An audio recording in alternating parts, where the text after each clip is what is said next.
ಆತ್ಮೀಯ ರೈತ ಬಂದವರೇ, ಪಶುಪಾಲಕ ಮಿತ್ರರೇ ಮತ್ತು ವೀಕ್ಷಕರೇ, ತಮ್ಮೆಲ್ಲರಿಗೂ ನಮಸ್ಕಾರ. ತಂತ್ರಜ್ಞಾನವನ್ನ ತೋಟಕ್ಕೆ, ವೈಜ್ಞಾನಿಕ ಮಾಹಿತಿಯನ್ನ ತಮ್ಮ ಮನೆ ಬಾಗಿಲಿಗೆ ತಲುಪಿಸುವ ನಮ್ಮ ನಿರಂತರ ಪ್ರಯತ್ನವರಂತ ಟೆಕ್ ಟಾಕ್ ಟ್ಯೂಸ್ಡೇ ಕಾರ್ಯಕ್ರಮದ ರಜತ ಸಂಚಿಕೆ ಅಂದ್ರೆ 25ನೇ ಸಂಚಿಕೆಗೆ ತಮ್ಮೆಲ್ಲರಿಗೂ ಹೃತ್ಪೂರ್ವಕ ಸ್ವಾಗತ.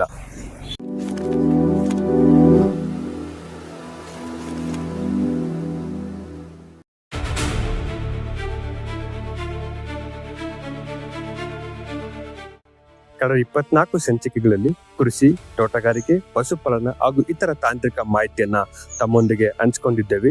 ಈ ಒಂದು ಸಂಚಿಕೆಗಳಿಗೆ ತಾವು ನೀಡಿದ ಪ್ರೋತ್ಸಾಹ, ವಿಶ್ವಾಸ ಹಾಗೂ ಬೆಂಬಲ 25ನೇ ಸಂಚಿಕೆ ತಲುಪುವಂತೆ ಮಾಡಿದೆ. ಈ ಒಂದು ವಿಚಾರಕ್ಕೆ ತಮಗೆ ಹೃತ್ಪೂರ್ವಕ ಧನ್ಯವಾದವನ್ನ ಬಯಸ್ತೇನೆ. ಈ ಒಂದು ವಿಶೇಷ ಸಂಚಿಕೆಯಲ್ಲಿ ಹೈನುಗಾರಿಕೆಯಲ್ಲಿ ಆರ್ಥಿಕ ನಷ್ಟಕ್ಕೆ ಪ್ರಮುಖ ಕಾರಣವಾಗಿರುವಂತಹ ಕೆಚ್ಚಲು ಬಾವು ರೋಗ, ಅದರ ನಿರ್ವಹಣೆ ಕ್ರಮಗಳ ಬಗ್ಗೆ ನಾವು ತಿಳ್ಕೊಳ್ಳೋಣ.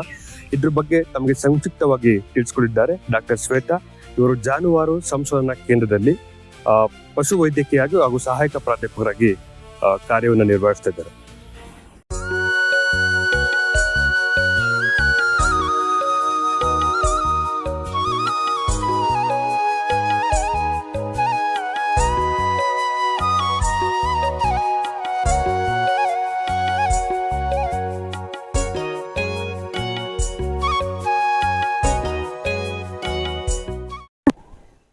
ಎಲ್ಲರಿಗೂ ನಮಸ್ಕಾರ.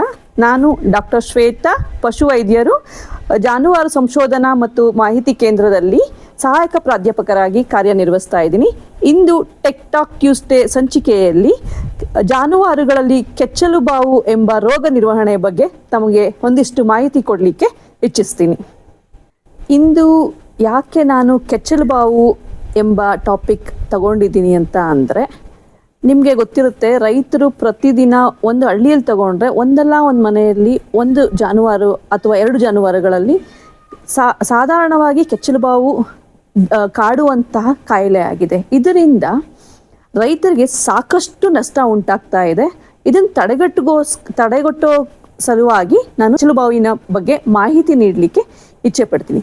ಕೆಚ್ಚಲು ಬಾವು ಅಂದರೆ ಸಾಧಾರಣವಾಗಿ ಹಸುವಲ್ಲಿ ಜ್ವರ ಬರುವುದು, ನಂತರ ಹಾಲಿನ ಇಳುವರಿ ಕಡಿಮೆ ಆಗುವಂಥದ್ದು, ನಂತರ ಹಾಲಿನ ಗುಣಮಟ್ಟವು ಕೂಡ ಕಡಿಮೆ ಆಗೋದು, ಅದರಲ್ಲಿ ಫ್ಯಾಟ್ ಇರ್ಬೋದು, SNF ಇರ್ಬೋದು, ಕಡಿಮೆ ಆಗೋದು. ಅದರಿಂದ ರೈತರಿಗೆ ಹಾಲಿನ ಪ್ರೈಸಲ್ಲೂ ಕೂಡ ಕಡಿಮೆ ಆಗುತ್ತೆ. ಕೆಲವೊಮ್ಮೆ ರೈತರು ಕೂಡ ಅದನ್ನು ಹೊರಗಡೆ ಚೆಲ್ಲೋದಿಲ್ಲ. ಒಂದು ಕೆಚ್ಚಲಲ್ಲಿ ಅಥವಾ ಒಂದು ಮೊಲೆಯಲ್ಲಿ ತೊಂದರೆ ಆಗಿದ್ರು ಕೂಡ ಅದು ಬೇರೆ ಹಾಲಿಗೆ ಮಿಕ್ಸ್ ಮಾಡ್ತಾರೆ.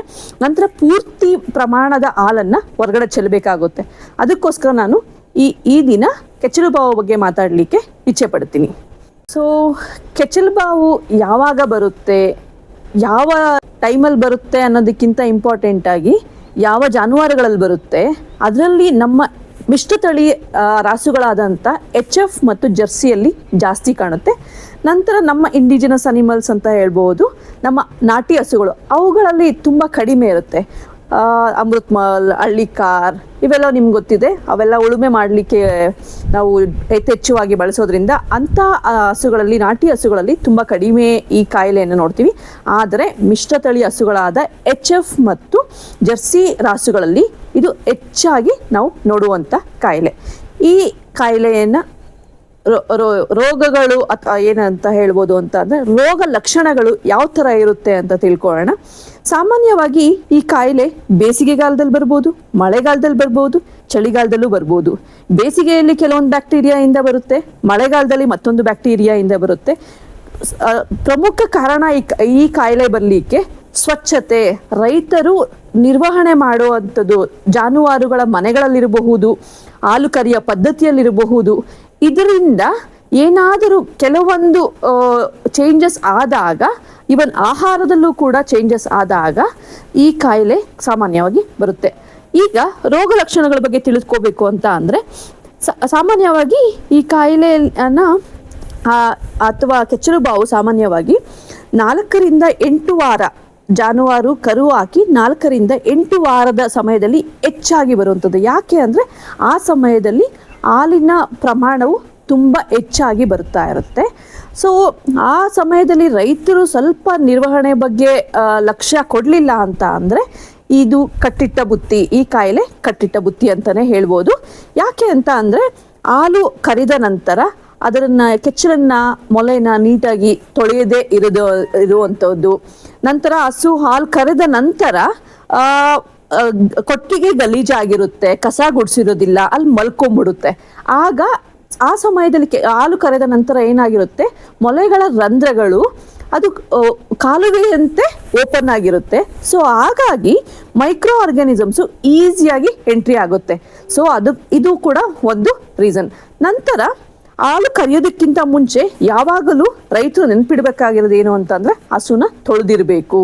ಹಸು ತೊಳೆದಿರಬೇಕು. ಸ್ವಚ್ಛತೆಯೇ ಇದರ ನಿಯಂತ್ರಣಕ್ಕೆ ಮೊದಲ ಪ್ರಿವೆನ್ಷನ್ ಅಂತಾನೆ ಹೇಳ್ಬೋದು. ಸ್ವಚ್ಛತೆ ಕಾಪಾಡಲಿಲ್ಲ ಅಂದ್ರೆ ಈ ಕಾಯಿಲೆ ಬರುತ್ತೆ. ಕೊಟ್ಟಿಗೆ ಸ್ವಚ್ಛತೆ ಇರ್ಬೋದು, ದನದ ಕೊಟ್ಟಿಗೆ ಸ್ವಚ್ಛತೆ ಇರ್ಬೋದು, ಇವೆರಡು ಕೂಡ ಇಂಪಾರ್ಟೆಂಟ್ ಆಗುತ್ತೆ. ನಂತರ ಗೋಪಾಲಕರು ಯಾರು ಹಾಲು ಕರೀತಾರೆ ಅವರ ಆರೋಗ್ಯ, ಅವರ ಸ್ವಚ್ಛತೆನೂ ಕೂಡ ತುಂಬಾ ಇಂಪಾರ್ಟೆಂಟ್ ಆಗಿರುತ್ತೆ. ಅವ್ರ ಸ್ವಚ್ಛತೆಯಾಗಿ ಇಲ್ಲ ಅಂದ್ರೂ ಕೂಡ ಅವ್ರ ಕೈಯಲ್ಲಿ ಏನೋ ಗಲೀಜಿರುತ್ತೆ, ಏನೋ ಮುಟ್ಟಿರ್ತಾರೆ. ಅವರು ಕೂಡ ಆ ಮೊಲೆಗಳನ್ನು ಮುಟ್ಟಿದಾಗ ತಮ್ಮ ಕೈಯಿಂದನೂ ಕೂಡ ಮೈಕ್ರೋ ಆರ್ಗನಿಸಮ್ಸ್ ಕೆಚ್ಚಲು ಒಳಗಡೆ ಹೋಗೋ ಚಾನ್ಸಸ್ ಇರುತ್ತೆ. ಅದರಿಂದ ಕೂಡ ಈ ಕಾಯಿಲೆ ಬರೋ ಸಾಧ್ಯತೆಗಳು ಕೂಡ ಹೆಚ್ಚಾಗಿ ಇರುತ್ತೆ. ತದನಂತರ ಹೇಳಬೇಕು ಅಂತಂದ್ರೆ ಆಹಾರ ಬದಲಾವಣೆ. ಕೆಲವೊಂದ್ಸಲಿ ನಮ್ಮ ರೈತರು ಏನ್ ಮಾಡ್ತಾರೆ ಅಂದ್ರೆ 2 ದಿನ 3 ದಿನ ಮನೆಯಲ್ಲಿರುವಂಥ ಮುಸ್ರೆ ಇಡುವಂಥದ್ದು, ಅಥವಾ ತಮ್ಮ ಮನೇಲಿ ಏನೋ ಒಂದು ಫಂಕ್ಷನ್ ಆಗಿರುತ್ತೆ, ಹಾಗಾಗಿ ತುಂಬಾ ಆಹಾರ ಉಳಿದಿರುತ್ತೆ. ಅದು ಕೊಳ್ತಿರುವಂತಹ ಆಹಾರ ನೀಡಿದಾಗೂ ಕೂಡ ಚಾನ್ಸಸ್ ಮೈಕ್ರೋ ಆರ್ಗನಿಸಮ್ಸು ಇಂದ ಹೊಟ್ಟೆ ಕೆಟ್ಟು ಇಮ್ಯುನಿಟಿ ಡೌನ್ ಆಗಿ ಕೂಡ ಬೇರೆ ತರ ಡೈರೆಕ್ಟ್ ಕಾಸ್ ಇಲ್ಲ ಆದ್ರೂ ಇಂಡೈರೆಕ್ಟ್ ಕಾಸಿಂದನೂ ಕೂಡ ಕೆಚ್ಚಲು ಬರುವಂತ ಸಾಧ್ಯತೆಗಳು ಕೂಡ ಇರುತ್ತೆ. ಹಾಗಾಗಿ ಸ್ವಚ್ಛತೆ ಕಾಪಾಡೋದು ಮೊದಲ ಆದ್ಯತೆ ನೀಡಬೇಕಾಗುತ್ತೆ. ನಂತರ ಇದು ಹಾಲು ಕರೆಯೋ ಹಸುಗಳಲ್ಲಿ. ನಂತರ ನೀವು ನಾರ್ಮಲ್ ಆಗಿ ಹೇಳ್ಬೇಕು ಅಂತಂದ್ರೆ ಹಸು ಕರು ಹಾಕೋದಕ್ಕಿಂತ ಮುಂಚೆನೂ ಕೂಡ ಕೆಚ್ಚಲು ಬಾವು ತಡೆಗಟ್ಟುವಂಥ ಕ್ರಮವನ್ನು ನೀವು ಮಾಡ್ಕೋಬೋದು. ಯಾವ ಥರ ಅಂತ ಅಂದರೆ ಅದನ್ನು ಡ್ರೈ ಕೌ ಥೆರಪಿ ಅಂತ ಕರಿತೀವಿ. ಹಾಲು ಕರೆಯೋದು ನಿಲ್ಲಿಸಿದಾಗ 7 ತಿಂಗಳು ಅಥವಾ 7.5 ತಿಂಗಳು ಟೈಮಲ್ಲಿ ಹಾಲು ಕರೆಯೋದನ್ನ ನೀವು ಕಂಪ್ಲೀಟಾಗಿ ಸ್ಟಾಪ್ ಮಾಡ್ತಿರ್ತೀರ. ಅಂಥ ಟೈಮಲ್ಲಿ ಕಂಪ್ಲೀಟ್ ಸ್ಟಾಪ್ ಮಾಡಿದಾಗ ನೀವು ಡ್ರೈ ಕೌ ಥೆರಪಿ ಅಂತ ಮಾಡಬಹುದು. ಆದರೆ ಏನದು 4 ಇಂಟ್ರಾಮೆಮೊರಿ ಇನ್ಫ್ಯೂಷನ್ ಟ್ಯೂಬ್ಸ್ನ ತಗೊಂಡು ಒಂದು ಮೊಲೆಗೆ ಕಂಪ್ಲೀಟಾಗಿ ಒಂದು ಟ್ಯೂಬ್ನ ಇನ್ಫ್ಯೂಸ್ ಮಾಡಬೇಕಾಗುತ್ತೆ. ಇದರಿಂದನೂ ಕೂಡ ನೀವು ಪ್ರಿವೆಂಟ್ ಮಾಡ್ಬೋದು. ಇದು ರೋಗದ ಪ್ರಿವೆನ್ಷನ್ ಮೆಥಡ್ಸ್ ಅಂತಲೇ ಹೇಳ್ಬೋದು. ಈಗ ಜಾನುವಾರುಗಳಲ್ಲಿ ಈ ಕೆಚ್ಚಲು ಬಾವು ಬಂದಾಗ ಯಾವ ಥರದ ರೋಗ ಲಕ್ಷಣಗಳಿರ್ತವೆ ಅಂತ ಸ್ವಲ್ಪ ತಿಳ್ಕೊಳ್ಳೋಣ. ವಿಂಗಡಣೆ ಮಾಡ್ತೀವಿ. ಒಂದು ಗೋಚರ, ಮತ್ತೊಂದು ಅಗೋಚರ. ಗೋಚರ ಅಂತಂದ್ರೆ ಕಣ್ಣಿಗೆ ಕಾಣೋದಕ್ಕೆ ಗೋಚರ ಅಂತ ಹೇಳ್ತೀವಿ. ಏನು ಕಣ್ಣಿಗೆ ಕಾಣುತ್ತೆ? ದನದ ಕೆಚ್ಚಲು ಊದ್ಕೊಂಡಿರುತ್ತೆ. ನಂತರ ಹಾಲು ನೀವು ಕರೆದಾಗ ಏನಾಗುತ್ತೆ, ಹಾಲು ಮೊಸರಾಗಿರ್ಬೋದು, ನೀರಾಗಿರ್ಬೋದು, ಅಥವಾ ರಕ್ತ ಮಿಶ್ರಿತವಾಗಿ ಕೆಂಪು ಕಲರ್ ಇರ್ಬೋದು.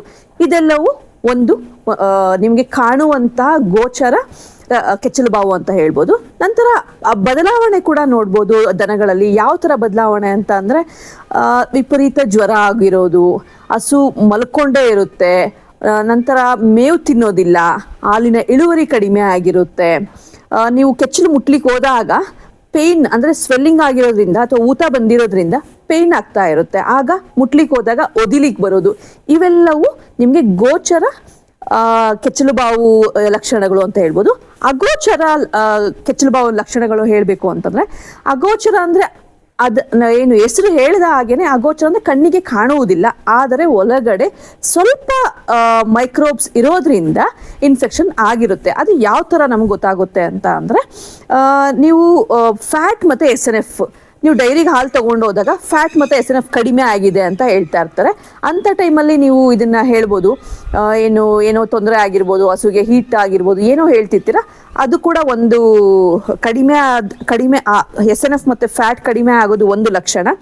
ನಂತರ ಹಾಲಿನ ಇಳುವರಿಯಲ್ಲಿ ದಿನೇ ಕ್ಷೀಣಿಸ್ತಾ ಬರುತ್ತೆ. ಒಂದು ವಾರದ ನಂತರ ನಿಮಗೆ ಅದು ಅಗೋಚರದಿಂದ ಗೋಚರಕ್ಕೆ ಕನ್ವರ್ಟ್ ಆಗುತ್ತೆ. ಇದನ್ನು ಕೂಡ ಒಂದು ಮೆಥಡು. ನಂತರ ಮತ್ಯಾವ ಲಕ್ಷಣಗಳು ಕಾಣುತ್ತೆ ಅಂದರೆ ನೀವು ಹಾಗೆ ಹಾಲನ್ನು ಟೇಸ್ಟ್ ಮಾಡಿದಾಗ ಉಪ್ಪುಪ್ಪಾಗಿಸುತ್ತೆ. ನಾರ್ಮಲ್ ಟೇಸ್ಟಿಗೂ ಬೇರೆ ಥರ ಟೇಸ್ಟ್ ಅಂದರೆ ಈ ಕೆಚ್ಚಲು ಬಾವು ಬಂದಾಗ ರುಚಿ ಉಪ್ಪುಪ್ಪಾಗ್ಬಿಟ್ಟಿರುತ್ತೆ. ಅದು ಕೂಡ ಒಂದು ನೀವು ಗಮನದಲ್ಲಿ ಇಟ್ಕೋಬೇಕಾಗುತ್ತೆ. ಇವು 3 ಬಿಟ್ಟರೆ ಮತ್ತೇನು ಲಕ್ಷಣಗಳು ಕಾಣ್ಬೋದು ಅಂದರೆ ನೀವು ಕ್ಯಾಲಿಫೋರ್ನಿಯಾ ಮ್ಯಾಸ್ಟೈಟಿಸ್ ಮಿಲ್ಕ್ ಟೆಸ್ಟ್ ಎಂಬ ಇದರಿಂದ ಚೆಕ್ ಮಾಡಿದಾಗೂ ಕೂಡ 15 ದಿನಗಳಿಗೊಮ್ಮೆ ನೀವು ಚೆಕ್ ಮಾಡಬೇಕಾಗುತ್ತೆ. ಯಾರು HF ಹಸುಗಳು ಇಟ್ಕೊಂಡಿದ್ದೀರೋ ಅವರೆಲ್ಲರೂ 15 ದಿನಕ್ಕೊಮ್ಮೆ ಕ್ಯಾಲಿಫೋರ್ನಿಯಾ ಮಿಲ್ಕ್ ಟೆಸ್ಟ್ ಮಾಡಿದಾಗ ನಿಮಗೆ ಹಾಲು ಇದ್ರಲ್ಲಿ ಹಾಕ್ಕೋಬೇಕು ಮತ್ತು ಅದು ದ್ರಾವಣ ಇದ್ರಲ್ಲಿ ಹಾಕ್ಕೊಂಡು ಇದು ಸರ್ಕ್ಯುಲರ್ ಮೋಷನಲ್ಲಿ ರೊಟೇಟ್ ಮಾಡಿದಾಗ ನಿಮಗೆ ಗಡ್ಡೆ ಥರ ಆಗಿದೆಯಾ ಅಥವಾ ನೀರಾಗೇ ಇದೆಯಾ ಇದನ್ನು ನೋಡಿಕೊಂಡು ನಿಮಗೆ ಗೋಚರ ಕೆಚ್ಚಲು ಭಾವವನ್ನು ನೀವು ತಿಳ್ಕೊಬೋದು ಅಂತ ಹೇಳ್ತೀನಿ. ಈಗ ಕೆಚ್ಚಲು ಭಾವವನ್ನು ತಡೆಗಟ್ಟೋಕೆ ಅಥವಾ ನಿಯಂತ್ರಣ ಮಾಡೋದು ಹೇಗೆ ಅಂತ ತಿಳ್ಕೊಳ್ಳೋಣ. ಕೆಚ್ಚಲು ಬಾವು ಬರದಂಗೆ ನೋಡ್ಕೊಳ್ಳೋದು, prevention is better than cure ಅಂತ ನೀವು ಸಾಮಾನ್ಯವಾಗಿ ಈ ನಾನು ನೋಡಿ ಕೇಳ್ತೀರಾ. ಅದನ್ನು ಹೇಗೆ ಅನ್ವಯ ಮಾಡೋದು ನಮ್ಮ ರಾಸುಗಳಲ್ಲಿ ಅಂತ ತಿಳ್ಕೊಳ್ಳೋಣ. ಕೆಚ್ಚಲು ಬಾವು ತಡೆಗಟ್ಟೋದು ಬೆಳಗ್ಗೆಯಿಂದ ಶುರುವಾಗುತ್ತೆ. ಗೋಪಾಲಕರದು ಬೆಳಗಿನ ಜಾವ 5 ಗಂಟೆಯಿಂದ ಈ ಕೆಲಸ ಶುರುವಾಗುತ್ತೆ. ಅವರು ದನದ ಕೊಟ್ಟಿಗೆಯಲ್ಲಿ ದನ ಆಲ್ರೆಡಿ ಸಗಣಿ ಹಾಕಿರುತ್ತೆ, ಅದನ್ನೆಲ್ಲ ಕ್ಲೀನ್ ಮಾಡ್ಕೋಬೇಕು. ಮೊದಲನೇದಾಗಿ ನೀವು ಹಸುನ ತೊಳಿಬೇಕು. ನಂತರ ಅದೊಂದು ಡ್ರೈ ಏರಿಯಾದಲ್ಲಿ ಹೋಗಿ ನೀವು ಹಾಲು ಕರಿಬೇಕಾಗುತ್ತೆ. ಡ್ರೈ ಏರಿಯಾದಲ್ಲಿ ಕರಿಯೋದಕ್ಕಿಂತ ಮುಂಚೆ ಕೆಚ್ಚಲು ನೀಟಾಗಿ ತೊಳೆದಿರಬೇಕು. ನೀವು ಸಾಮಾನ್ಯವಾಗಿ ಕೈಯಲ್ಲಿ ಹಾಲು ಕರಿಯೋದಾದರೆ 3 ಮೆಥಡ್ನ ಫಾಲೋ ಮಾಡ್ತಾ ಇರ್ತೀರ. ಒಂದು ಫುಲ್ ಹ್ಯಾಂಡ್ ಮೆಥಡ್, ನಕ್ಲಿಂಗ್ ಮೆಥಡ್ ಅಂತಂದರೆ ಹೆಬ್ಬೆರಳನ್ನು ಮಚ್ಬಿಟ್ಟು ಮಾಡುವಂಥದ್ದು, ನಂತರ ಸ್ಟ್ರಿಪ್ಪಿಂಗ್ ಮೆಥಡ್ ಅಂತ ಹೇಳ್ತೀವಿ. ಆದರೆ ಈ 3 ವಿಧಾನದಲ್ಲಿ ನೀವು ಯಾವ ಮೆಥಡ್ನ ಫಾಲೋ ಮಾಡಬೇಕು ಅಂದರೆ ಮೊದಲನೇದಾಗಿ ಫುಲ್ ಹ್ಯಾಂಡ್ ಮೆಥಡಲ್ಲಿ ನೀವು ಸಂಪೂರ್ಣ ಹಾಲು ಕರಿಬೇಕು. ನಂತರ ಕೊನೆಯದಾಗಿ ಉಳಿದಿರೋ ಹಾಲನ್ನು ಸ್ಟ್ರಿಪ್ಪಿಂಗ್ ಮೆಥಡಲ್ಲಿ ನೀವು ಹಾಲು ಕರ್ಕೋಬೇಕಾಗುತ್ತೆ. ಯಾವುದೇ ಕಾರಣಕ್ಕೂ ನಕ್ಲಿಂಗ್ ಮೆಥಡ್ ಹೆಬ್ಬೆರಳನ್ನು ಮಡ್ಚ್ಬಿಟ್ಟು ನೀವು ಹಾಲು ಕರಿಬಾರ್ದು. ಯಾಕಂದರೆ ಅದು ಕೆಚ್ಚಲಿನ ತೊಟ್ಟುಗಳಿಗೆ ಅಥವಾ ಮೊಲೆಗಳಿಗೆ ಗಾಯ ಆಗುವಂಥದ್ದು ಚಾನ್ಸಸ್ ಜಾಸ್ತಿ ಇರುತ್ತೆ. ಅದನ್ನು ನೀವು ತಡೆಗಟ್ಕೋಬೇಕಾಗುತ್ತೆ. ಇದು ಹಾಲು ಕರಿಯೋ ವಿಧಾನದಿಂದ ಅಂತ ಹೇಳ್ಬೋದು. ಸೊ ನೀವು ಬೆಳಗ್ಗೆ ಎದ್ದು ಹಸುನ ತೊಳೆದ್ರಿ, ಕೆಚ್ಚಲನ್ನ ತೊಳೆದ್ರಿ, ಹಾಲು ಕರೆದ್ರಿ. ನಂತರ ಏನು ಮಾಡಬೇಕು ಅಂತ ಅಂದರೆ ನೀವು ಹಾಲು ಕರೆದ ನಂತರ ನೀಟಾಗಿ ಕೆಚ್ಚಲನ್ನ ತೊಳಿಬೇಕು. ಶುದ್ಧವಾದ ನೀರಿಂದ ತೊಳೆಯೋದು ಕೂಡ ತುಂಬ ಇಂಪಾರ್ಟೆಂಟ್ ಆಗಿರುತ್ತೆ. ಸೊ ನಂತರ ಒಂದು ಕ್ಲಾತ್ ಬಟ್ಟೆ ತಗೊಂಡು ಅದನ್ನು ವೈಪ್ ಮಾಡ್ಕೊಳ್ಳಿ, ಕೆಚ್ಚಲನ್ನ ವೈಪ್ ಮಾಡ್ಕೊಳ್ಳಿ. ಸೊ ಇಷ್ಟ ಆದ್ರೆ ನಂತರ ನಿಮಗೆ ಕ್ಲೀನಾಗಿ ತೊಳೆದಿದ್ದೀರಿ ಅಂತ ಅಂದ ತಕ್ಷಣನೇ ಕೆಚ್ಚಲು ಬಾವು ಬರೋದಿಲ್ಲ ಅಂತಿಲ್ಲ. ಯಾರು ಈ ಕೆಲಸ ಮಾಡ್ತಿದ್ದಾರೆ, ಹಾಲು ಕರಿತಿರೋದು ಅಥವಾ ಹಸು ಶೆಡ್ಡಲ್ಲಿ ಯಾರು ಕೆಲಸ ಮಾಡ್ತಿದ್ದಾರೋ ಅವರು ಕೂಡ ಆರೋಗ್ಯವಂತರಾಗಿರಬೇಕು. ಯಾಕಂದರೆ ಗೋಪಾಲಕರಿಗೆ ಏನಾದರೂ TB ಬಂದಿತ್ತು ಅಂತ ಅಂದರೆ ಅವರು ಕೂಡ ಝೂನೋಟಿಕ್ ಡಿಸೀಸ್ ಅಂತ ಹೇಳ್ತೀವಿ, TBನ, ಟ್ಯೂಬರ್ಕುಲೋಸಿಸ್ನ ಜಾನುವಾರುಗಳಿಗೂ ಕೂಡ ಬರುವಂಥ ಚಾನ್ಸಸ್ ಜಾಸ್ತಿ ಇರುತ್ತೆ. ಅದನ್ನು ನೀವು ತಡೆಗಟ್ಟಬೇಕು ಅಂತಂದರೆ ಗೋಪಾಲಕರು ಆರೋಗ್ಯವಾಗಿರಬೇಕು. ಈಗ ನಾವು ಕೈಯಿಂದ ಹಾಲು ಕರೆಯೋದು ತಿಳ್ಕೊಂಡ್ವಿ. ನಂತರ ಕೆಲವೊಬ್ಬರು ಮಷೀನಿಂದ, ಜಾಸ್ತಿ ಜಾನುವಾರುಗಳಿದ್ದಾಗ ಮಷೀನಿಂದ ಕರೆಯುವಂಥ ಅಭ್ಯಾಸ ಕೂಡ ಇರುತ್ತೆ. ಆದರೆ ಮಷೀನಿಂದ ಕರೆಯೋದು ಬರೋದಿಲ್ಲವ ಅಂತ ಎಷ್ಟೋ ಜನ ರೈತರು ಕೇಳ್ತಾರೆ. ಇಲ್ಲ, ಅದರಿಂದನೂ ಕೂಡ ಕೆಚ್ಚಲು ಬರೋ ಚಾನ್ಸಸ್ ಇರುತ್ತೆ. ಯಾಕೆ ಅಂತ ಅಂದರೆ ಆ ಮಷಿನ್ನ ನೀಟಾಗಿ ತೊಳಿದೇ ಇರುವಂಥದ್ದು. ಒಂದು ಹಸುವಿಗೆ ಕೆಚ್ಚಲು ಬಾವು ಆಗಿರುತ್ತೆ. ನಂತರ ನೀವು ಮಷಿನ್ನ ತೊಳಿದಿರಾ ಅದೇನು ಮತ್ತೆ ಬೇರೆ ಹಸುಗೆ ಯೂಸ್ ಮಾಡುವಂಥದ್ದು, ಇದರಿಂದನೂ ಕೂಡ ಬೇರೆ ಹಸುಗೆ ಸ್ಪ್ರೆಡ್ ಮಾಡೋ ಚಾನ್ಸಸ್ ಕೂಡ ಇರುತ್ತೆ. ಹಾಗಾಗಿ ನೀವು ಪ್ರತಿಯೊಂದು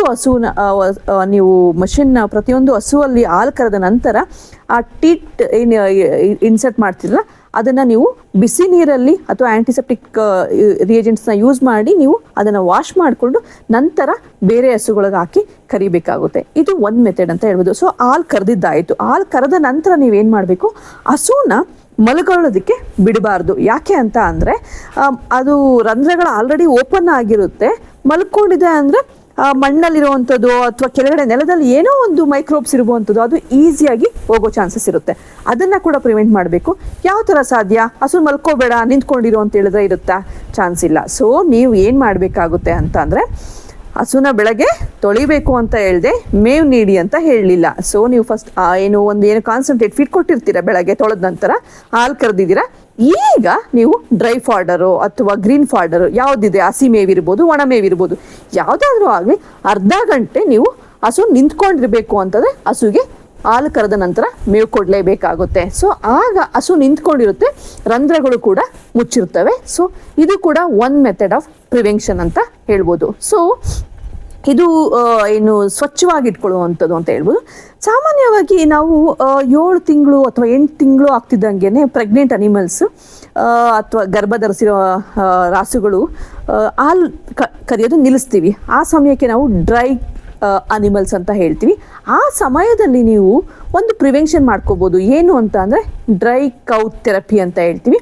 ಯಾವ ಅನಿಮಲ್ಸಲ್ಲಿ ಹೆಚ್ಚಾಗಿ ಮ್ಯಾಸ್ಟೈಟಿಸ್ ಆಗ್ತಾ ಇರುತ್ತೆ ಅಂತ ನಿಮ್ಗೆ ಅನಿಸುತ್ತೋ ಅಂಥ ಅನಿಮಲ್ಸಲ್ಲಿ ನೀವು ಒಂದು 4 ಇಂಟ್ರಾಮ್ಯಾಮರಿ ಇನ್ಫ್ಯೂಷನ್ಸ್ ಇನ್ಸರ್ಟ್ ಮಾಡಿ ಪ್ರತಿಯೊಂದಕ್ಕೂ ಸಪ್ರೇಟಾಗಿ ಕಂಪ್ಲೀಟ್ ನೀವು ಇಂಟ್ರಾಮ್ಯಾಮರಿ ಇನ್ಫ್ಯೂಷನ್ ಆ್ಯಂಟಿಬಯೋಟಿಕ್ಸ್ನ ಕೊಡಬೇಕಾಗುತ್ತೆ. ಇದು ಸಿಪ್ರಾವಿನ್ ಎಂಬ ಆ್ಯಂಟಿಬಯೋಟಿಕ್ಕು 1 ವಾರ 15 ದಿನದವರೆಗೂ ನಿಮ್ಮ ಏನು ಕೆಚ್ಚಲು ಬಾವನ್ನು ಪ್ರಿವೆಂಟ್ ಮಾಡುವಂತಹ ಲಕ್ಷಣಗಳು ಹೊಂದಿದೆ. ಅದನ್ನು ಕೂಡ ನೀವು ಫಾಲೋ ಮಾಡಬೇಕಾಗುತ್ತೆ. ನಂತರ ಇದು ಏನಾಗುತ್ತೆ, ಈ ಡ್ರೈಕೋಥೆರಪಿ ಫಾಲೋ ಮಾಡೋದ್ರಿಂದ ಕರು ಹಾಕಿದಾಗ ಸ್ವಲ್ಪ ಕಡಿಮೆ ಚಾನ್ಸಸ್ ಇದೆ ಅಂತ ಹೇಳ್ಬೋದು. ನಂತರ ಹಸು ಮಲ್ಕೊಂಡಿದ್ದಾಗ ನೀವು ಆದಷ್ಟು ಮ್ಯಾಟ್ಗಳು, ಹಸು ಮನೆಯಲ್ಲಿ ಮ್ಯಾಟ್ಗಳಿದ್ರೆ ಒಳ್ಳೆಯದು. ಯಾಕಂದರೆ ಕೆಚ್ಚಲಿಗೆ ಅಥವಾ ಏನು ಮೊಲೆಗಳಿಗೆ ಒಂದು ಕಲ್ಲೋ ಅಥವಾ ಮುಳ್ಳೋ ಏನೋ ಚುಚ್ಚಿ ಗಾಯ ಆಗಿ ಕೂಡ ಕೆಚ್ಚಲು ಬಾವು ಬರೋ ಚಾನ್ಸಸ್ ಇರುತ್ತೆ. ಆದ್ದರಿಂದ ನೀವು ಮ್ಯಾಟ್ಸ್ ಅಳವಡಿಸೋದ್ರಿಂದ ಕೆಚ್ಚಲು ಬಾವನ್ನು ತಡೆಗಟ್ಟು ಹೋಗ್ಲಿಕ್ಕೆ ಅದು ಕೂಡ ತುಂಬ ಹೆಲ್ಪ್ ಮಾಡುತ್ತೆ ಅಂತ ಹೇಳ್ಬೋದು. ಕೆಚ್ಚಲು ಬಾವು ಬಂದ್ಬಿಟ್ಟಿದೆ, ಟ್ರೀಟ್ಮೆಂಟ್ ಮಾಡಲೇಬೇಕಾಗುತ್ತೆ.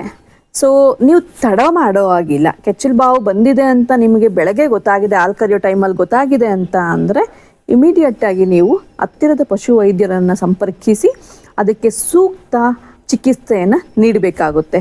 ಈಗ ರೈತರು ಕೆಲವೊಂದ್ಸಲಿ ಫೋನ್ ಮಾಡಿರ್ತಾರೆ, ಡಾಕ್ಟ್ರು ಬರೋದು ತಡ ಆಗ್ಬೋದು. ಆ ಸಮಯದಲ್ಲಿ ನೀವು ಯಾವ ಥರ ನಿರ್ವಹಣೆ ಮಾಡಬೇಕು, ಯಾವ ಥರ ಚಿಕಿತ್ಸೆ ಮಾಡಬೇಕು, ಮನೆಯಲ್ಲಿ ನಾಟಿ ಮದ್ದು, ನಾಟಿ ಔಷಧಿ ಯಾವ ಥರ ಕೊಡ್ಬೋದು ಅನ್ನೋದ್ರ ಬಗ್ಗೆ ಸ್ವಲ್ಪ ಮಾಹಿತಿ ಕೊಡ್ತೀನಿ. ಸೊ ಬೆಳಗ್ಗೆ ನೀವು ಹಾಲು ಕರೆಯೋಕ್ಕೆ ಹೋದಾಗ ನಿಮ್ಗೆ ಗೊತ್ತಾಗುತ್ತೆ ಕೆಚ್ಚಲು ಬಾವು ಆಗಿದೆ ಅಂತ. ಸೊ ಮೊದಲನೇದಾಗಿ ನಾನು ಏನು ಹೇಳ್ತೀನಿ ರೈತರಿಗೆ ಅಂತ ಅಂದರೆ, ಯಾವ ಮೊಲೆಯಲ್ಲಿ ಅಥವಾ ಯಾವ ತೊಟ್ಟಲ್ಲಿ ಕೆಚ್ಚಲು ಬಾವು ಬಂದಿದೆ ಅಂತ ಅನಿಸುತ್ತೋ ಅದರಲ್ಲಿ ನೀವು ಕೊನೆಯದಾಗಿ ಹಾಲು ಕರಿಬೇಕಾಗುತ್ತೆ. ಕೆಚ್ಚಲು ಬಾವು ಬಂದಿರೋ ರಾಸುಗಳಲ್ಲಿ ನೀವು ಲಾಸ್ಟ್ಗೆ ಹಾಲು ಕರಿಬೇಕು. ಅದನ್ನು ಆ ತೊಟ್ಟನ್ನು ಮುಟ್ಟಿ ಚೆನ್ನಾಗಿರುವಂತಹ ತೊಟ್ಟನ್ನು ಮುಟ್ಟಬಾರದು. ಇದು ಒಂದು ಪ್ರಿವೆನ್ಷನ್. ಅಂದರೆ ಒಂದು ತೊಟ್ಟಿಂದ ಮತ್ತೆ ಬೇರೆ ತೊಟ್ಟಿಗೆ ಹೋಗಿ ಅದು ಸ್ಪ್ರೆಡ್ ಆಗೋದನ್ನು ಪ್ರಿವೆಂಟ್ ಮಾಡಬೇಕು. ಸೊ ಇದು ಒಂಥರ ಚಿಕಿತ್ಸೆ ಅಂತಲೇ ಹೇಳ್ಬೋದು. ನಂತರ ತುಂಬ ಜ್ವರ ಬಂದಿದೆ, ಏನು ಡಾಕ್ಟ್ರು ಬರೋದು ಲೇಟ್ ಆಗ್ಬೋದು ಅಂತ ನಿಮ್ಗೆ ಅನಿಸಿದ್ರೆ, ನೀವು ಜಾನುವಾರುಗಳು ಇಟ್ಕೊಂಡಿರೋರು, ಅದರಲ್ಲೂ HF ಹಸುಗಳು ಯಾವುದು 8ರಿಂದ 10 ಲೀಟರ್ ಹಾಲು ಕೊಡುತ್ತೋ ಅಂಥವ್ರ ಮನೆಯಲ್ಲಿ ಯಾವಾಗೂ ಇಂಟ್ರಾಮ್ಯಾಮರಿ ಇನ್ಫ್ಯೂಷನ್ಸ್ ಅಥವಾ ಟ್ಯೂಬ್ಸ್ ಅಂತ ನೀವು ರೈತರ ಲ್ಯಾಂಗ್ವೇಜಲ್ಲಿ ಹೇಳಬೇಕು ಅಂದರೆ ಟ್ಯೂಬ್ಸ್ ಇಟ್ಕೊಂಡಿರ್ತೀವಿ ಅಂತ ಹೇಳ್ತಾರೆ. ಸೊ ನೀವು ಅದನ್ನು ಯಾವಾಗೂ ಒಂದು ಇಟ್ಕೊಂಡಿರಬೇಕಾಗುತ್ತೆ. ಸೊ ಅದನ್ನು ಇನ್ಫ್ಯೂಸ್ ಮಾಡೋದ್ರಿಂದ ಆ ಪರ್ಟಿಕ್ಯುಲರ್ ತೊಟ್ಟು ಯಾವುದಕ್ಕೆ ಅಫೆಕ್ಟ್ ಆಗಿದೆಯೋ ಅದಕ್ಕೆ ಇನ್ಫ್ಯೂಸ್ ಮಾಡಬಹುದು. ನಂತರ ತುಂಬ ಊತ ಆಗ್ಬಿಟ್ಟಿದೆ ಅಂತ ಹೇಳ್ತಾರೆ. ಸೊ ಅದನ್ನು ಏನಂತೀವಿ, ಅಕ್ಯೂಟ್ ಮ್ಯಾಸ್ಟೈಟಿಸ್ ಅಂತ ಹೇಳ್ತೀವಿ. ಸಡನ್ನಾಗಿ ದಪ್ಪವಾದ ಕೆಚ್ಚಲಾಗಿರುತ್ತೆ, ಅದರಿಂದ ತುಂಬ ಪೇಯ್ನ್ ಕೂಡ ಜಾಸ್ತಿ ಆಗ್ತಿರುತ್ತೆ. ಆ ಊತನ ಕಡಿಮೆ ಮಾಡಲಿಕ್ಕೆ ನೀವು ಕೆಲವೊಂದು ನಾಟಿ ಔಷಧಿಯನ್ನು ಮನೆಯಲ್ಲೇ ಮಾಡ್ಕೋಬೋದು. ಅದೇನಂತ ಅಂದರೆ, ನೀವು ಅಲೋವೆರಾ ಅಂತ ಕೇಳ್ತೀವಿ ಅಥವಾ ಲೋಳೆ ರಸ ಅಂತ ಹೇಳ್ತೀವಿ. ಅಲೋವೆರಾನ 1 ಅಥವಾ 2 ಎಲೆಗಳನ್ನು ತೊಗೊಂಡು ಕಟ್ ಮಾಡ್ಕೊಳ್ಳಿ. ಅದರ ಮೇಲ್ಗಡೆ ಎಲ್ಲ ತೆಗೆದು ಒಳಗಡೆ ಇರುವಂತಹ ನೀವು ರಸವನ್ನು ತಗೊಂಡು ಸಪ್ರೇಟ್ ಮಾಡ್ಕೋಬೇಕು. ನಂತರ ಅದಕ್ಕೆ ಒಂದು ಸಂಪೂರ್ಣವಾದ ನಿಂಬೆಹಣ್ಣು ಅದನ್ನು ತಗೊಂಡು ನಿಂಬೆ ರಸನ ಹಿಂಡ್ಕೋಬೇಕಾಗುತ್ತೆ. ನಂತರ ಸ್ವಲ್ಪ ಸುಮಾರು ಒಂದು 50 ಗ್ರಾಮಷ್ಟು ಅರಿಶಿನ ಪುಡಿನ ಮಿಕ್ಸ್ ಮಾಡಿ, ಆಮೇಲೆ ಸಾಧ್ಯ ಆದರೆ ನಿಮ್ಮ ಮನೆಯಲ್ಲಿತ್ತು ಅಂತ ಅಂದರೆ ಒಂದೇ ಒಂದು ಚೂರು, ಜಾಸ್ತಿ ಅಲ್ಲ, ನೀವು ಎಲೆಡಿಕೆ ಹಾಕ್ಕೋಬೇಕಾದ್ರೆ ಎಷ್ಟು ಸುಣ್ಣ ಉಪಯೋಗಿಸ್ತೀರೋ ಅಷ್ಟು ಸುಣ್ಣವನ್ನು ಅದಕ್ಕೆ ಮಿಕ್ಸ್ ಮಾಡಿ ಮಿಕ್ಸಿಗಾದರೂ ಹಾಕ್ಕೋಬೋದು ಅಥವಾ ಅದನ್ನು ಹೊರಳಲಾದರೂ ರುಬ್ಬಿ ಅದನ್ನು ನೀಟಾಗಿ ಎಲ್ಲಿ ನಿಮಗೆ ಸ್ವೆಲ್ಲಿಂಗ್ ಆಗಿದೆ, ಊತ ಬಂದಿದೆ ಅಂತ ಅನಿಸ್ತೀಯೋ ಆ ಭಾಗದಲ್ಲಿ ಹಚ್ಚಿ. ಸೊ ಅದು ಒಂದು ಸ್ವಲ್ಪ ಹೆಚ್ಚಾಗಿ ಏನು ಊತ ಆಗೋದನ್ನು ಪ್ರಿವೆಂಟ್ ಮಾಡುತ್ತೆ. ಇದನ್ನು ಸುಮಾರು 3 ಗಂಟೆಗೊಮ್ಮೆ ರಿಪೀಟ್ ಮಾಡೋದ್ರಿಂದ ಸ್ವಲ್ಪ ಊತವನ್ನು ನೀವು ತಡೆಗಟ್ಟಬೋದು ಅಂತ ಹೇಳ್ಬೋದು. ನಂತರ ನಾನು ಹೇಳಿದೆ ಆಗಲೇ, ಇಂಟ್ರಾಮೆಮೊರಿ ಇನ್ಫ್ಯೂಷನು ಇಲ್ಲ ನಿಮ್ಮ ಮನೆಯಲ್ಲಿ ಅಂತ ಅಂದರೆ, ನೀವು ಹಾಲು ಅಟ್ಲೀಸ್ಟ್ 1 ಅವರ್ಗೊಮ್ಮೆ ಯಾವ ಮೊಲೆಯಲ್ಲಿ ಅಫೆಕ್ಟ್ ಆಗಿರುತ್ತಲ್ವ ಆ ಮೊಲೆಯಲ್ಲಿ ಡಾಕ್ಟ್ರು ಬರುವವರೆಗೂ ಅಟ್ಲೀಸ್ಟು 1 ಗಂಟೆಗೊಮ್ಮೆ ನೀವು ಹಾಲು ಕರೆದು ದೂರ, ಅದು ಮನೆಯಲ್ಲಿ ಏನು ಜಾನುವಾರುಗಳು ಎಲ್ಲಿ ವಾಸ ಮಾಡ್ತಿದ್ದೋ ಆ ಮನೇಲಿ ಚೆಲ್ಲಬಾರ್ದು ಹಾಲನ್ನ, ಅದನ್ನು ಸ್ವಲ್ಪ ದೂರ ಚರಂಡಿಗೆ ನೀವು ಚೆಲ್ಲಬೇಕಾಗುತ್ತೆ. ಇದು ಕೂಡ ಒಂದು ಮೆಥಡ್. ಏನು ಚಿಕಿತ್ಸೆ ಅಂತಲೇ ಹೇಳ್ಬೋದು.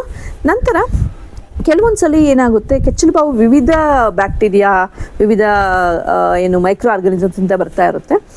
ಸೊ ಕೆಲವೊಂದ್ಸಲಿ ಹಾಲು ಕೆಂಪಾಗಿ ಬರುತ್ತೆ. ಅಂಥ ಸಮಯದಲ್ಲಿ ನೀವು ಮತ್ತೊಂದು ನಾಟಿ ಔಷಧಿಯನ್ನು ಹೇಳ್ಬೋದು ನಾನು. ಏನು ಅಂತಂದರೆ ಮುಟ್ಟಿದರೆ ಮುನಿ ಸೊಪ್ಪು ಅಂತ ನೀವು ಸೊಪ್ಪಿನ ಕೇಳಿರ್ತೀರ. ಆ ಸೊಪ್ಪನ್ನು ಸ್ವಲ್ಪ ನೀವು ತೊಗೊಂಬಂದು ಅದರಲ್ಲಿ ಮುಳ್ಳೆಲ್ಲ ತೆಗೆದು ಬಿಡಬೇಕು. ಬರೀ ಸೊಪ್ಪು ಎಲೆಗಳನ್ನು ಮಾತ್ರ ತಗೊಂಡು ಅದನ್ನು ಕೂಡ ಮತ್ತೆ ನೀಟಾಗಿ ಮಿಕ್ಸಿಗೆ ಹಾಕಿ, ಅದಕ್ಕೆ ನಂತರ ನೀವು ನಿಂಬೆ ರಸ, ಲೋಳೆ ರಸ, ಸ್ವಲ್ಪ ಸುಣ್ಣವನ್ನು ಮಿಶ್ರಣ ಮಾಡಿ ಅದನ್ನು ಕೂಡ ಹಚ್ಬೋದು. ಇನ್ನು ಕೆಲವೊಂದ್ಸಲ ಏನಾಗುತ್ತೆ, ಹಸು ಮಲ್ಕೊಂಡ್ಬಿಡುತ್ತೆ. ಮಲ್ಕೊಂಡು ಆಗ ಅದು ಏನು ತನ್ನದೇ ದೇಹದ ಪ್ರೆಷರಿಂದನೂ ಕೂಡ ಹಾಲು ಲೀಕ್ ಆಗ್ತಾ ಇರುತ್ತೆ. ಆಗ ಕೂಡ ಏನು milk is A very good nutrient ಅಂತ ಹೇಳ್ತೀವಿ, ಅಂದರೆ ಎಲ್ಲ ಪೌಷ್ಟಿಕ ಆಹಾರ ಅಂತ ಹೇಳ್ತೀವಿ ಆ ಹಾಲನ್ನು. ಸೊ ನೊಣಗಳು ಮುಗೋದು ಅಥವಾ ಏನೋ ಒಂದು ಮೈಕ್ರೋಬ್ಸ್ ಎಲ್ಲ ಬಂದು ಹೋಗ್ತಾ ಇರುತ್ತೆ. ಅದನ್ನು ಯಾವ ಥರ ಪ್ರಿವೆಂಟ್ ಮಾಡಬೇಕು, ನೀವು ಯಾವ ಥರ ಚಿಕಿತ್ಸೆ ಕೊಡಬೇಕು ಅಂತ ಹಸುಗಳಲ್ಲಿ ಅಂತ ಅಂದರೆ, ನೀವು ಒಂದು ಬೇವಿನ ಕಡ್ಡೆ, ಅದು ಆ್ಯಂಟಿಸೆಪ್ಟಿಕ್ ಆಗಿ ಯೂಸ್ ಮಾಡ್ತಾರೆ. ಸೊ ಅದನ್ನು ಆ ಸ್ಮಾಲ್ ಏನು ಸಣ್ಣದಾದ ಬೇವಿನ ಕಡ್ಡಿನೂ ಕೂಡ ನೀವು ಮೊಲೆಗಳಲ್ಲಿ ಇಡೋದ್ರಿಂದ ಸ್ವಲ್ಪ ಅದನ್ನು ಏನು ಕೆಚ್ಚಲು ಬಾವನ್ನು ಒಂದು ಟೈಪ್ ಆಫ್ ಪ್ರಿವೆಂಟ್ ಮಾಡೋದು ಅಥವಾ ಟ್ರೀಟ್ಮೆಂಟ್ ಅಂತಲೇ ಹೇಳ್ಬೋದು. ಸೊ ನಾನು ಆಗಲೇ ಹೇಳಿದೆ, ಕೆಚ್ಚಲು ಬಾವು ಹೆಚ್ಚಾಗಿ ಅಂದರೆ ಗೋಚರವಾಗಿ ಕಾಣ್ತಾ ಇದೆ ಅಥವಾ ಅಗೋಚರವಾಗಿ ನೀವು ಮ್ಯಾಸ್ಟೈಟಿಸ್ ಏನು ಕ್ಯಾಲಿಫೋರ್ನಿಯಾ ಮ್ಯಾಸ್ಟೈಟಿಸ್ ಟೆಸ್ಟ್ ಮಾಡಿ ನಿಮ್ಗೆ ಗೊತ್ತಾಗಿದೆ ಅಂತ ಅಂದರೆ, ನೀವೇ ಯಾವುದೇ ಥರದ್ದು ಆ್ಯಂಟಿಬಯೋಟಿಕ್ಸ್ ಯಥೇಚ್ಛವಾಗಿ ರಿಪೀಟೆಡ್ ಆಗಿ ಹೈ ಲೆವೆಲ್ ಆ್ಯಂಟಿಬಯೋಟಿಕ್ಸ್ ಯೂಸ್ ಮಾಡೋದು ಸಾಮಾನ್ಯವಾಗಿ ನಾವು ರೈತರು ಮಾಡ್ತಾ ಇದ್ದಾರೆ. ಅದನ್ನು ಪ್ರಿವೆಂಟ್ ಮಾಡಬೇಕು ಅಂತ ಹೇಳ್ತೀನಿ. ಹತ್ತಿರದ ಪಶು ವೈದ್ಯರನ್ನು ನೀವು ಸಂಪರ್ಕಿಸಿ ಅದಕ್ಕೆ ತಕ್ಕಾದ ಔಷಧಿಗಳನ್ನು ನೀಡಬೇಕು ಅಂತ ನಾನು ತಮ್ಮಲ್ಲಿ ಕೇಳ್ಕೊತೀನಿ. ನೋಡಿದ್ರಲ್ಲ ವೀಕ್ಷಕರೇ, ಈ ಒಂದು ಸಂಚಿಕೆಯಲ್ಲಿ ಕೆಚ್ಚಲು ಬಾವು ರೋಗದ ಲಕ್ಷಣಗಳು ಹಾಗೂ ಅದರ ನಿರ್ವಹಣೆ ಕುರಿತು ಸಂಕ್ಷಿಪ್ತವಾಗಿ ಶ್ವೇತಾ ಮೇಡಮ್ ಅವರು ನಮಗೆ ತಿಳಿಸ್ಕೊಟ್ಟಿರ್ತಾರೆ. ದಯವಿಟ್ಟು ಅವರು ತಿಳಿಸ್ಕೊಟ್ಟಂತ ಎಲ್ಲ ಪದ್ಧತಿಗಳನ್ನ ತಾವು ಅನುಸರಿಸಿ ಅಂತ ಕೇಳ್ತಾ, ಮುಂದಿನ ಸಂಚಿಕೆಯಲ್ಲಿ ಮತ್ತೊಂದು ವಿಷಯದ ಬಗ್ಗೆ ನಾವು ಭೇಟಿಯಾಗೋಣ. ಧನ್ಯವಾದಗಳು.